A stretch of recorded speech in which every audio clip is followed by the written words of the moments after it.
Pues normalmente cuando se celebra o bien el día de los papás, el día de las mamás, pues me gusta tratar un tema que sea, podemos decir, un tema familiar. Y esta tarde vamos a tratar, el tema se ha titulado o lo he titulado Desafíos del matrimonio. Porque todos los matrimonios tienen desafíos, ¿verdad? Algunos más grandes, otros más pequeños, pero hay muchos. Y vamos a leer en Primera de Corintios en el capítulo 7, versículos del 1 al 16. ¿Lo tenemos? Primera de Corintios, capítulo 7, versículos del 1 al 16. Dice: en cuanto a las cosas que me escribisteis, bueno le sería al hombre no tocar mujer, pero a causa de las fornicaciones, cada uno tenga su propia mujer y cada una tenga su propio marido. El marido cumpla con la mujer el deber conyugal, y asimismo la mujer con el marido. La mujer no tiene potestad sobre su propio cuerpo, sino el marido, ni tampoco tiene el marido potestad sobre su propio cuerpo, sino la mujer. No os neguéis el uno al otro, a no ser por algún tiempo de mutuo consentimiento, para ocuparos sosegadamente en la oración, y volved a juntaros en uno, para que no os tiente Satanás a causa de vuestra incontinencia. Mas esto digo por vía de concesión, no por mandamiento. Quisiera más bien que todos los hombres fuesen como yo, pero cada uno tiene su propio don de Dios, uno a la verdad de un modo y otro de otro. Digo pues a los solteros y a las viudas, que bueno les fuera quedarse como yo, pero si no tienen don de continencia, cásense, pues mejor es casarse que estarse quemando. Pero a los que están unidos en matrimonio, mando, no yo, sino el Señor, que la mujer no se separe del marido, y si se separa, quédese sin casar o reconcíliese con su marido, y que el marido no abandone a su mujer. Y a los demás yo digo, no el Señor: si algún hermano tiene mujer que no sea creyente, y ella consiente en vivir con él, no la abandone. Y si una mujer tiene marido que no sea creyente, y él consiente en vivir con ella, no lo abandone. Porque el marido incrédulo es santificado en la mujer, y la mujer incrédula en el marido. Pues de otra manera vuestros hijos serían inmundos, mientras que ahora son santos. Pero si el incrédulo se separa, sepárese, pues no está el hermano o la hermana sujeto a servidumbre en semejante caso, sino que a paz nos llamó Dios. Vamos a orar. Padre Santo, en el nombre de Cristo Jesús, nos presentamos ante ti para pedirte que tú nos guíes. Señor, que la meditación que vamos a tener esta tarde sea de edificación para cada uno de nosotros, y sobre todo, Señor, que con nuestra vida traigamos gloria y honra a tu nombre. Señor, pedimos la dirección de tu Espíritu Santo, que sea nuestro Maestro. Pues te lo pedimos en el nombre de Cristo Jesús. Amén. El tema que vamos a tratar es desafíos del matrimonio.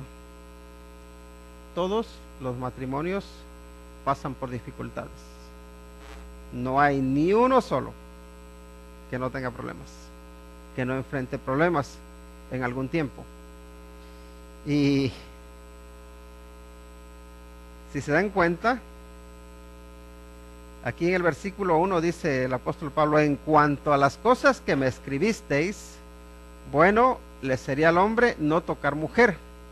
Hay otros pasajes que traducen, otras versiones que traducen: bueno le sería al hombre no casarse. Y el pasaje que hemos estado memorizando de Génesis nos dice que dijo Jehová Dios, ¿qué dijo? No es bueno que el hombre esté solo, le haré ayuda idónea para él. Entonces, bueno, ¿qué pasa? Parece como si hubiese una contradicción aquí, ¿no? Por un lado vemos que en Génesis está diciendo que no es bueno que el hombre esté solo, por eso Dios le hace una ayuda idónea para él. Y luego aquí nos encontramos con el apóstol Pablo y les dice, ¿saben qué? es mejor que el hombre, dice, bueno le sería al hombre no tocar a mujer o no casarse, ¿no? ¿Por qué? ¿Por qué dirá esto? Eso nos lo tenemos que preguntar. Y hay más pasajes donde amplía el tema, y un poco su argumento es que el hombre soltero se preocupa por agradar a Dios. Su enfoque está centrado en ello. Y también dice que la mujer soltera, su enfoque principal es agradar a Dios. Ahora, cuando uno se casa, el enfoque, no quiero decir que ya no sea agradar a Dios, pero cambia mucho y se centra mucho ahora en uno agradar a su pareja, ¿no? Porque si pensamos, o yo no sé, cuando ustedes han estado solteros, quienes eran creyentes y solteros, que había una actividad, salían, no le pedían permiso a nadie, pero en cuanto ya estuvieron casados, quiero ir, pero voy a consultar, ¿no? No sé a qué le siente mal a mi esposa o a mi esposo. Ya te preocupas por agradarle, ya dices, oye, ¿qué te parece si vamos? Ya el enfoque es distinto, ¿no? ¿Por qué? Porque ahora ya tienes una persona a tu lado a la cual quieres agradar. Entonces, pero ¿significa que esto es malo? No, significa, creo que también es bueno para la persona que se casa, el tener cierto control, porque también es verdad que cuando uno está soltero a veces anda uno descontrolado. Y bueno, es un desafío el matrimonio. Pablo entiende que para él es mejor estar soltero. Especialmente tengamos en cuenta que él su anhelo, su pasión era ir por distintos lugares predicando el evangelio, ir compartiendo. Y por lo visto en el ambiente en que se encontraba, en la situación que se encontraba, para él lo más idóneo era estar soltero. Entonces él lo ve desde ese punto de vista. Ahora, fíjense que aquí a él le han escrito preguntando. Y porque, ¿qué dice? En cuanto a las cosas que me escribisteis, ¿verdad? No sabemos qué pasó con esa carta, con la carta que le enviaron al apóstol Pablo, pero por lo visto había dudas ahí en Corinto. Recuerden que en Corinto estaban los seguidores de Pedro, estaban los seguidores de Cefas, los seguidores de Pablo y los seguidores de Cristo, ¿no? Y lo más probable es que cada uno haya tenido su propia visión de las cosas. Ahora, si pensaban, por ejemplo, en Pedro, pero Pedro era un hombre que estaba casado, que tenía su esposa, su suegra, pero luego estaban quizás los seguidores de Pablo que decían, pero ¿y Pablo? Entonces ya le preguntan a Pablo y ya Pablo les dice, miren, yo les digo lo que veo, ¿no? ¿Significa que esto no sea palabra inspirada? No, sí es palabra inspirada, pero tenemos que verla en su contexto y ver por qué el apóstol Pablo habla de esa manera, ¿no? Y él también luego dice, a ver, todos los que están casados van a tener aflicciones, van a tener problemas. Entonces, desde ese punto de vista, él prefiere evitarle problemas a las personas, ¿no? Ahora aquí vamos a ver algunas razones por las que cree que no se deben casar, o cree que sería bueno no casarse, pero también motivos por los cuales sí hay que casarse, ¿no? Y el primero dice en el versículo 2, dice, pero a causa de las fornicaciones, cada uno tenga su propia mujer, y cada una tenga su propio marido. Y el apóstol Pablo es consciente de que aunque un matrimonio vaya a traer problemas, para una persona que no tiene el don de la continencia, lo mejor es que se case. Lo mejor es que tenga su esposa o que tenga su esposo. Y en eso también hay a veces algunas personas dicen, es que yo no sé si yo me tengo que casar o no, si no me tengo que casar. Bueno, ¿qué don te ha dado a ti el Señor? Si tú eres una persona que te estás quemando, pues mejor cásate. No, pero y recuerdo que una persona me decía, es que yo no me quiero casar por algo por trivial. Le digo, trivial, pero ¿qué andas de fornicario? Es trivial, pero que estás viviendo en pecado. Entonces no es tan trivial. Trivial es para las personas que, por ejemplo, que que viven tan tranquilos, que no tienen ningún deseo de estar con una pareja. Y Dios sí, a algunas personas les da ese don. Pero si no te lo ha dado, entonces ten a tu propio cónyuge. Es un desafío, especialmente cuando vemos una sociedad tan liberal, tener o mantenerse uno fiel a su propia pareja. Porque hay muchas tentaciones, porque hay muchas pruebas, pero, y especialmente hay personas que a veces por las circunstancias de su trabajo, por los sitios donde se encuentran, son muy tentados.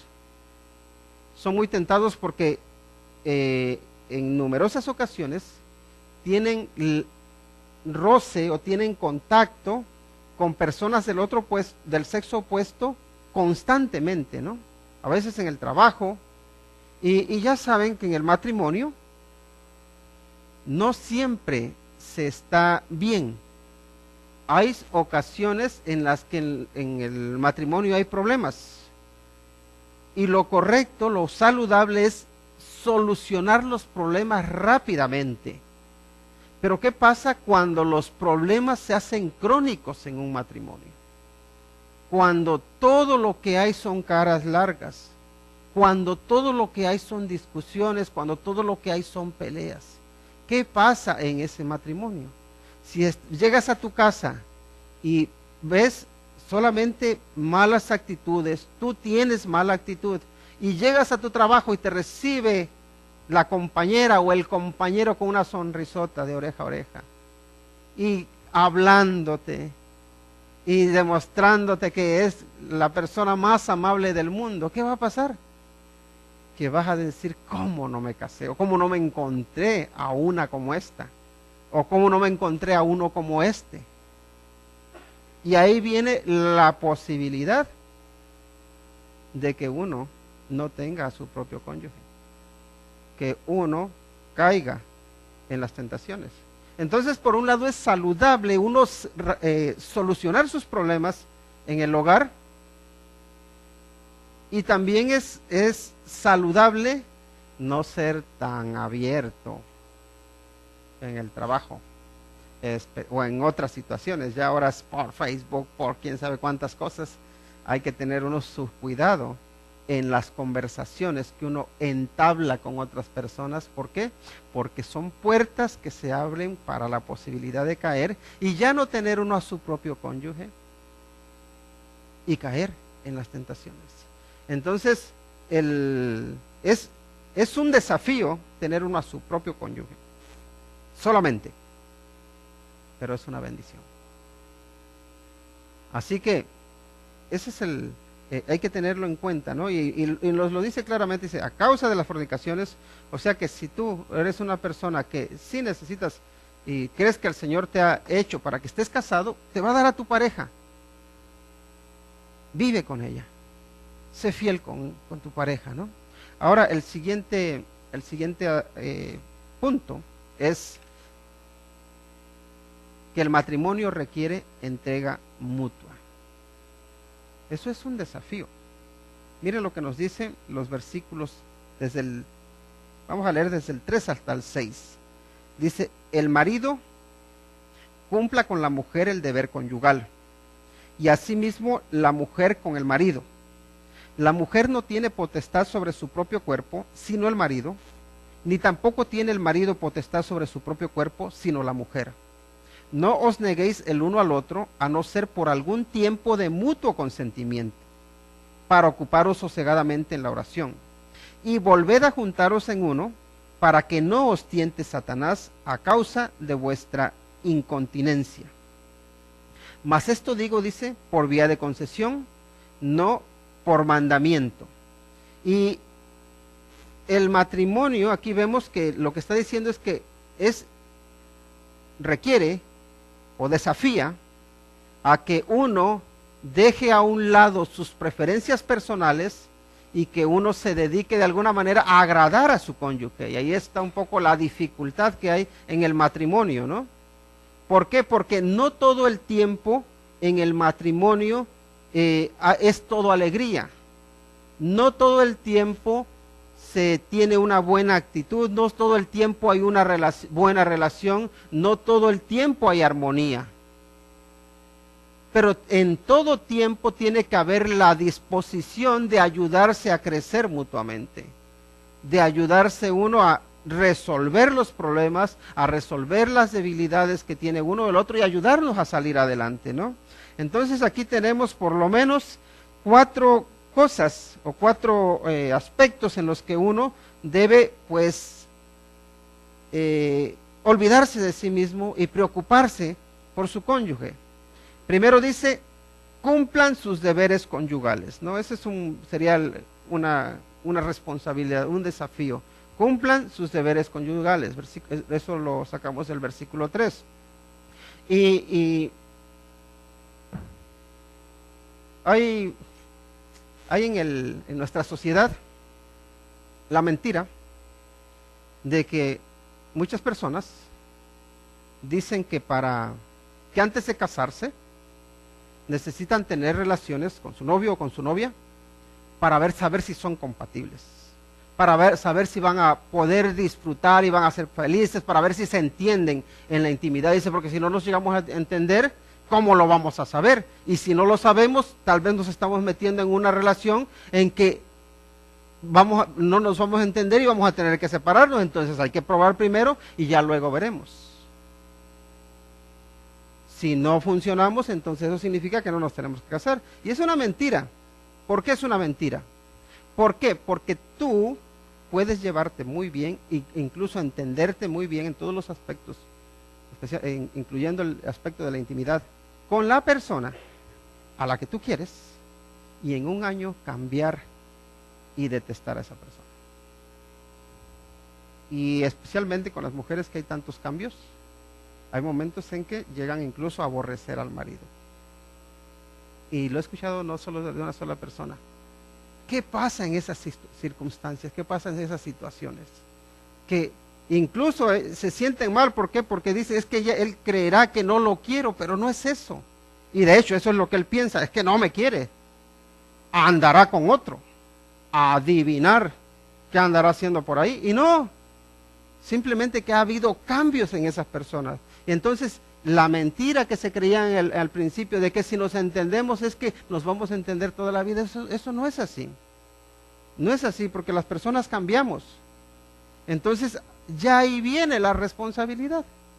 Ya ahí viene el buscar comprenderse mutuamente y el entender el hombre las necesidades de la mujer y la mujer entender las necesidades del hombre y poder salir adelante. Y de hecho todas las parejas pueden salir adelante y salen adelante, pero que con una buena actitud. Pero es un desafío, por supuesto que es un desafío. Ahí es donde hace falta que los dos tengan temor del Señor y que los dos digan, esta es la mujer que Dios me dio, voy a salir adelante con ella. Y que ella diga, este es el hombre que Dios me dio, voy a salir adelante con él.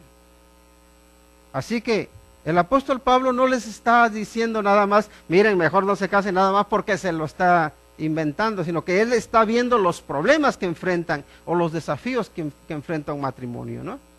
Luego también dice, como dice, no se nieguen el uno al otro, que está relacionado, cumplan el deber conyugal. Luego también dice, y creo que esto es muy importante, como dice que pónganse de acuerdo en su búsqueda del Señor, ¿no? Cuando dice que no se nieguen el uno al otro, a no ser por mutuo consentimiento, ¿para qué? Para dedicarse sosegadamente a la oración. Y luego dice que se vuelvan a juntar. Hay momentos, igual que nosotros tenemos épocas en que uno tiene que ayunar, hay momentos en que la pareja dice, mira, vamos a pasar un tiempo en que vamos a buscar al Señor, todo corazón, vamos a buscar al Señor y vamos a concentrarnos en los dos estar buscando al Señor. Y ahí tiene que haber un mutuo acuerdo. ¿Por qué? Porque muchas veces bien he visto tanto en el hombre, que a veces se cree que él es más espiritual que la mujer, y entonces se olvida de las necesidades de su esposa. Y él está ahí viviendo en su mundo, y ella dice, pero que este no pisa la tierra. No se da cuenta de los problemas que estoy enfrentando. Y por otro lado también a veces la mujer quiere espiritualizarlo todo, y no se da cuenta de que tiene un marido muy terrenal. O que ambos somos muy terrenales, todos somos terrenales, por supuesto. Y entonces a veces no hay entendimiento. Por eso es importante que haya una comprensión y que los dos se animen para buscar al Señor en oración, para buscar fortalecer su vida espiritual. Pero tiene que haber un mutuo entendimiento. Y ahí es donde de alguna manera el apóstol Pablo está diciendo poniendo como una cláusula, en estas circunstancias sí se puede negar el uno al otro, pero por un corto tiempo. ¿Por qué? Porque luego dice, tienen que ser conscientes de otra cosa. Dice, en el versículo 5 y 6 dice, y volved la segunda parte del versículo 5, dice, y volved a juntaros en uno, para que no os tiente Satanás a causa de vuestra incontinencia. En otras palabras, lo que está diciendo es, sean conscientes de las tentaciones que enfrenta su cónyuge. Hay que ser sensibles a las necesidades de la esposa, hay que ser sensibles a las necesidades del esposo. A veces uno no es sensible. Cuando uno está pensando solamente en sí mismo, uno no se da cuenta de las luchas que está teniendo su cónyuge. De hecho, a veces nada más uno piensa en que tengo pruebas yo, tengo tentaciones yo, pero él o ella, no, él está bien, ella está bien. Entonces ahí perdemos la sensibilidad. Entonces de aquí, de este principio de que el matrimonio requiere entrega mutua, el mayor ejemplo que tenemos es en Cristo Jesús, ¿no? Como iglesia somos la esposa de Cristo, ¿no? ¿Y qué es lo que hizo Cristo por su esposa? Se entregó a sí mismo por ella. ¿Para qué? Para purificarla, para santificarla, para presentársela a sí misma como a una esposa gloriosa. ¿Y cuál es el acometido o la razón por la que Dios nos une en matrimonio? Para que el hombre ayude a su esposa a que se purifique, a que se santifique, a que se hermosee. Y en este caso también un poco egoístamente para presentársela a sí mismo como una esposa atractiva. Pero no solo física, sino también espiritualmente. Y a veces nosotros, ¿qué hacemos de nuestra esposa? Le hacemos una chimultrufia. ¿Qué haces? No lo digo por las que estamos aquí. Aquí ninguna chimultrufia. Todas bien arregladitas y todo, ¿no? ¿Qué hacemos? Pero también por otro lado, ¿para qué se casa la esposa? Es su ayuda idónea. ¿Qué tiene que hacer la esposa del marido? Lo tiene que hacer un hombre más recto, ¿verdad? Un hombre más consagrado al Señor. Que también esté más presentable, ¿no? Porque también cuando uno está soltero, pues anda uno hecho una pena. Ya luego la mujer dice, lo voy a alinear un poquito, que no sabe ni peinarse. Pero, ¿qué has hecho de tu marido? Y ahora valga la otra comparación, ¿lo has hecho un don Ramón? ¿Qué hemos hecho? La entrega mutua tiene que ver ¿con qué? Con ir perfeccionándonos el uno o los unos a los otros para que todos vayamos paso a paso asemejándonos más al Señor Jesucristo. Ahí están las responsabilidades de la entrega mutua. Siguiente aspecto o el siguiente desafío es, a ver por qué ahí dice cada uno tenga su propio cónyuge. En el siguiente es que el matrimonio es un don, no una obligación. Hay que entender bien a lo que me refiero, porque entonces estarán por ahí los que no hay que casarse, no es una obligación, y muchos dicen, no, es que casarme no es una obligación. A ver, el matrimonio, Dios nos lo da como podemos decir, una solución para nuestra vida. Y si lo vemos, si tomamos como base el punto que está diciendo Pablo, que dice hay unas necesidades que tiene el hombre, entonces Dios dice yo se las voy a suplir de esta manera. Ahora, lo que veo es que también hay personas a las cuales Dios les da el don de la continencia, el don del celibato, ¿no?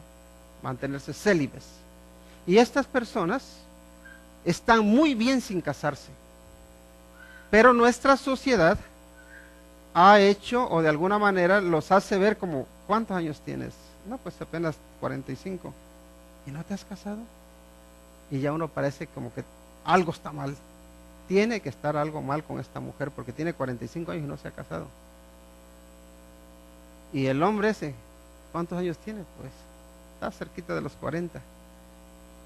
No, algo está mal con él. O es homosexual, o es demasiado tímido y no le habla ni a su mamá para pedirle agua, no lo sé para qué.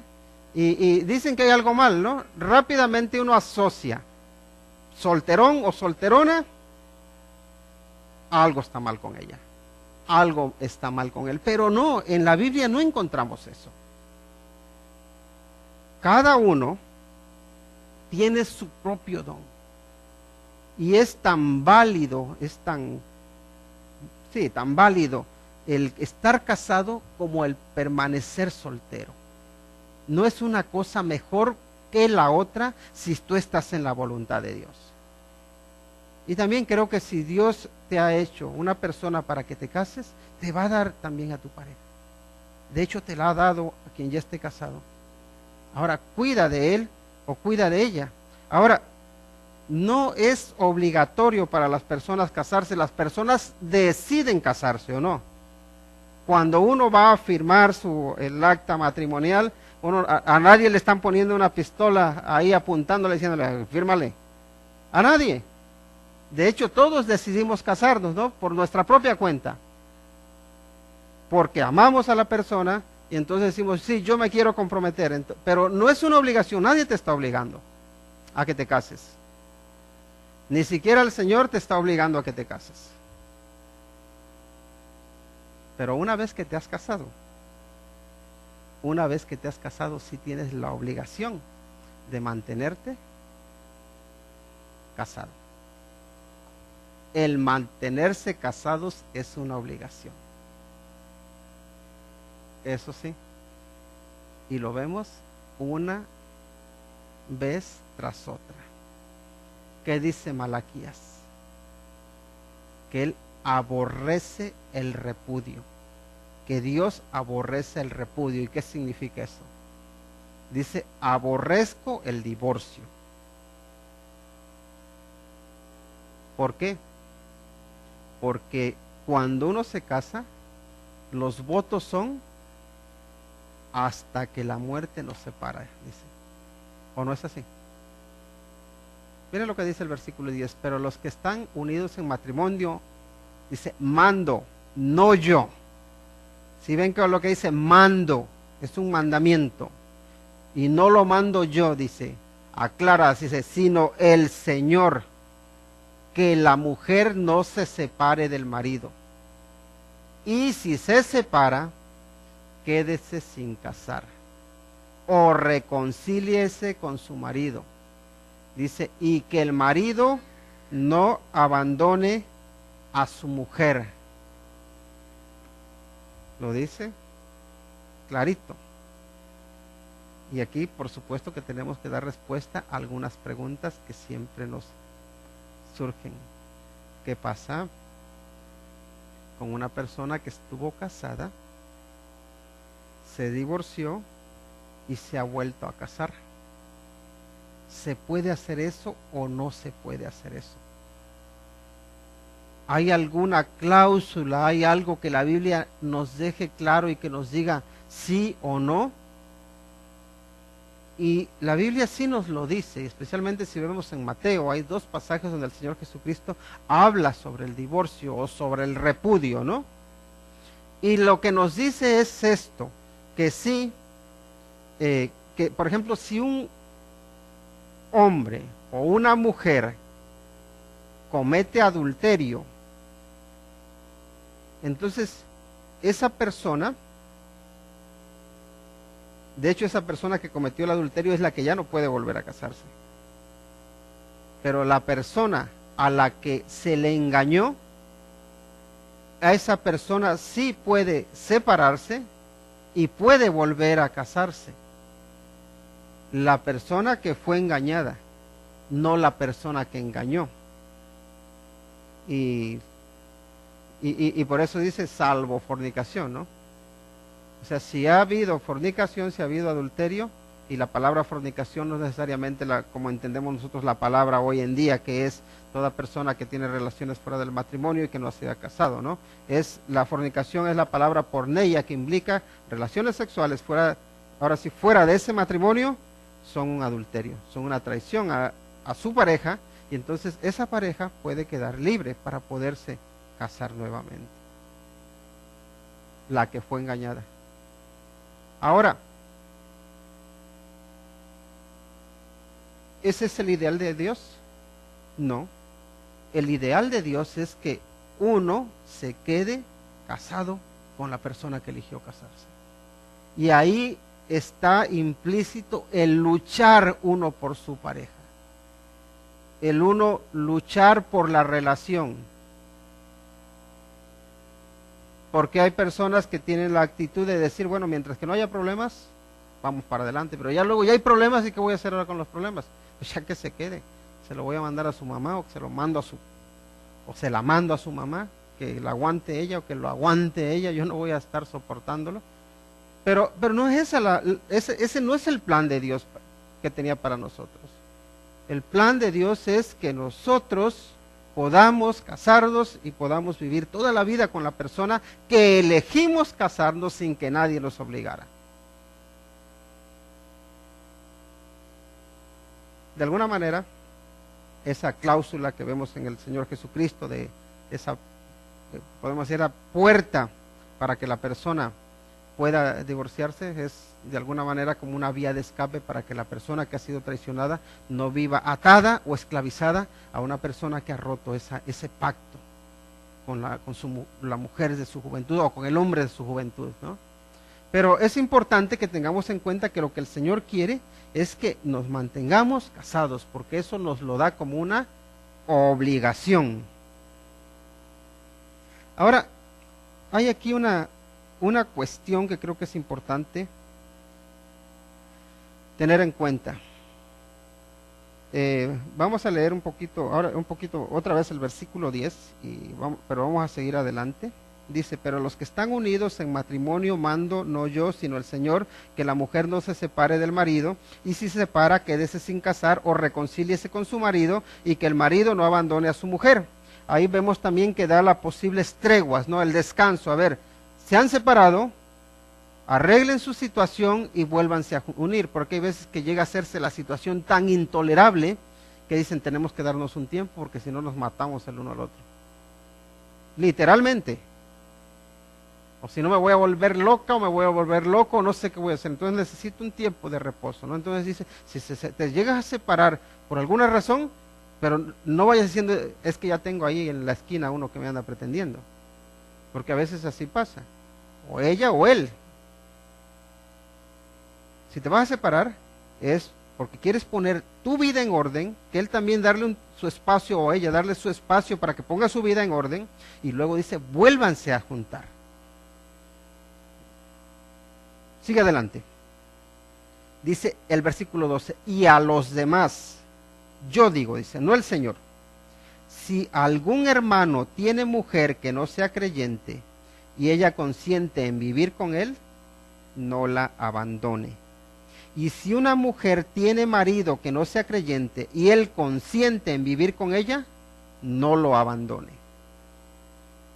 ¿Por qué? Dice, da la razón, porque el marido incrédulo es santificado en la mujer, y la mujer incrédula en el marido, pues de otra manera vuestros hijos serían inmundos, mientras que ahora son santos. Y si podemos ponerle un título a estos versículos, es: el matrimonio debe contribuir a la libertad, no a la esclavitud. Libertad, no esclavitud. Porque a veces las relaciones se entienden mal. A veces el hombre se siente que él tiene potestad sobre la mujer. Se siente el dueño. Se siente el que la tiene que mandar para donde quiera y que ella tiene que someterse siempre a lo que él quiera. Hay algunos casos también en donde la mujer es bastante valiente y también se cree que tiene el control sobre el hombre y que tiene que dominarlo. Pero no, esto no es una cuestión de dominar, de yo domino más, yo mando más. Es una cuestión de que los dos tienen que apoyarse para vivir más en mayor libertad. Y aquí tenemos el caso que a veces sucede de una persona. Hay dos personas que se han casado, no eran creyentes, ninguno de los dos. Entonces, ¿qué pasa? O bien el marido o bien la esposa se convierten al Señor. ¿Y qué va a pasar? Que ahora se encuentra que está casado o casada con un hombre o con una mujer que no es creyente. Y ahora dice: ¿yo qué hago? Porque a mí sí me gusta escuchar la palabra de Dios, porque si yo sí quiero seguir al Señor Jesucristo, pero tengo un marido que no me apoya. Al contrario, tengo un marido que me jala para atrás. Y él aquí dice: si tu marido no se quiere, o sea, consiente en vivir contigo, si no se quiere separar de ti, dice, tú no te separes, tú no busques el divorcio. Es decir, aunque tú te hayas convertido al Señor y ahora tú seas cristiano o seas cristiana, no seas tú la persona que vas a despreciar a quien no se ha convertido. No. Al contrario, Dios te ha dado la misión de ser luz para esa persona, de santificar a tu marido o de santificar a tu esposa. ¿Qué sabes tú si quizá vas a salvar a tu marido o a tu esposa? Es lo que está diciendo. No lo sabes. Con tu testimonio, y Pedro también nos dirá, gana a tu marido o gana a tu esposa, dice, sin palabra. Y recuerdo el caso de, que por cierto, este domingo que viene, si Dios lo permite, voy a estar predicando en una iglesia en Wilder. Ahí el que estaba de pastor me comenta, o me comentaba, él ya falleció, que él se convirtió primero y su esposa no. Entonces su esposa empezó a criticarlo y lo ponía de vuelta y media. Ya te lavaron el cerebro, ¿dónde vas a la iglesia? Y ya pareces un santurrón. Ya era de esas mujeres de armas tomar, ¿no? Ustedes saben de esas cosas. Entonces, el hombre dice, pero no me decía que se quería separar, dice, ya aguantaba ahí, dice, yo aguantaba también, dice, porque yo me iba a la iglesia, ella se enojaba, pero yo aguantaba, dice. Al fin, al último ella también se entregó al Señor. Y de hecho él se fue a estudiar un seminario, se fueron juntos, ella apoyándole, y ha estado de pastor por muchos años. Pero fue un desafío, fue un reto. Ahora él no tomó la decisión de abandonarla. Luego también conozco también el caso de otras mujeres, que la verdad que lo pasan bastante mal. ¿Por qué? Porque los maridos y empiezan a querer prohibir, especialmente aquellos que se sienten que son dueños, que tienen la autoridad de decirle a la mujer, tú tienes que hacer esto, no tienes que hacer lo otro. Y entonces ya ahí comienza una lucha. Y dice el apóstol Pablo, bueno, o el apóstol Pedro más bien, gánatelo sin palabras. Ahora, también nos dice, da la opción, dice, pero si él se quiere separar, pues entonces déjalo que se vaya. Está esa posibilidad también, pero no seas tú la persona que está buscando la separación o que está buscando el divorcio. Porque el Señor no nos llama para romper familias. El Señor nos llama para fortalecer familias, para unir familias, para buscar la santidad, para buscar la mejora de esa persona con la cual Él nos ha puesto. Pero también hay que reconocer que hay momentos en que el convivir con una persona se convierte en una esclavitud. Hay momentos en que eso sucede. Y aquí lo que veo es que la palabra de Dios nos muestra de que Cristo nos llamó para ser libres, no para estar esclavizados. Y hay relaciones en las que uno de los dos puede llegar a estar viviendo como esclavo. Y eso no se debe dar, no debe suceder. La pregunta es esta: ¿para qué estás contribuyendo tú en tu hogar? Miren cómo dice el versículo 16: porque sé, ¿qué sabes tú, oh mujer, si quizá harás salvo a tu marido? ¿O qué sabes tú, oh marido, si quizá harás salva a tu mujer? Y ahí lo que está haciendo el apóstol Pablo es dirigir a las personas a que pongan su confianza en Dios, a que pongan su cuerpo, su vida al servicio de Dios, a que pongan su voluntad, su fe, a que descanse en Él. Porque la verdad es que nadie sabe quién va a llegar a entregarse a Cristo Jesús. Nadie lo sabe.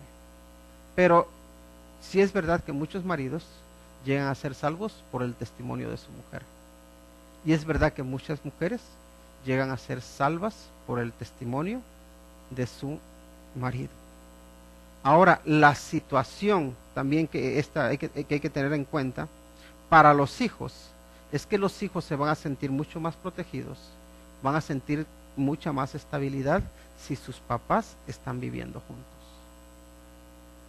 Si los papás van cada uno por su lado, eso le da mucha inestabilidad a los hijos, y eso lo sabemos. Da inestabilidad. Ahora, cuidado, los hijos a veces también pueden decir: no, es que yo soy así porque mis papás hicieron esto. No, eres así porque también te aprovechas de la situación, ¿no? Recuerdo un amigo que tenía que ni su papá ni su mamá lo criaron, y él me decía que no, es que a mí nadie me enseñó a trabajar de pequeño, no es que yo empezaba a decir un montón de cuentos. El final de todo era que no quería trabajar. Y le digo: sí, es verdad, pudo haberte afectado mucho lo que tus papás hicieron o no hicieron, pero el perezoso eres tú. Porque llega un punto en que todos tomamos nuestras decisiones. Y también no debemos utilizar nuestro pasado como pretexto para hacer el mal. Porque va a ser eso, un pretexto. Vuelvo a la pregunta que estaba haciendo, que iba a hacer hace unos momentos. ¿Estás contribuyendo tú? ¿Estás proporcionando la posibilidad de que tu pareja crezca en santidad?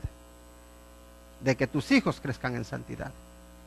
De que si tu marido no es creyente, que pueda conocer al Señor Jesucristo por medio de tu testimonio, por medio de tus palabras? O que si tu esposa no es creyente, que pueda conocer al Señor Jesucristo por tu testimonio, por tus palabras? O si tus hijos no son creyentes, que puedan conocer al Señor Jesucristo por ti? O si tus papás no son creyentes, que puedan conocer al Señor Jesucristo por ti. ¿A qué estás contribuyendo? Hoy celebramos el Día del Padre, ¿verdad? Y la verdad es que es bonito ver la fidelidad de Dios, cómo pues nos sostiene. Pero hay personas que, por desgracia, no tienen padres de los que puedan estar orgullosos. De hecho, muchas personas dicen, incluso llegan a decir: si Dios es como mi padre, yo no quiero saber nada de Dios. Incluso se alejan. No todo mundo tiene del privilegio de tener un padre a su lado. Pero ¿saben qué? Tengas o no un padre a tu lado terrenal, en Dios tienes la posibilidad de tener un Padre celestial. Él dice: yo soy padre de los huérfanos. También se puede traducir: yo soy padre de los que no tienen padre.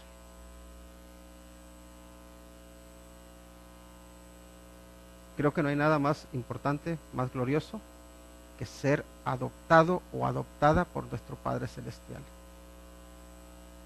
Y espero también que los que estamos aquí, que somos padres, tomemos como modelo a nuestro Padre Celestial y que aprendamos de Él para poder ser mejores padres, para poder seguir creciendo en nuestra responsabilidad como padres, y lo voy a decir, como reyes que el Señor nos ha hecho ser. ¿Y qué es lo que nos decía el Salmo 21 con el cual iniciamos nuestro servicio? Se los voy a recordar. Nos dice: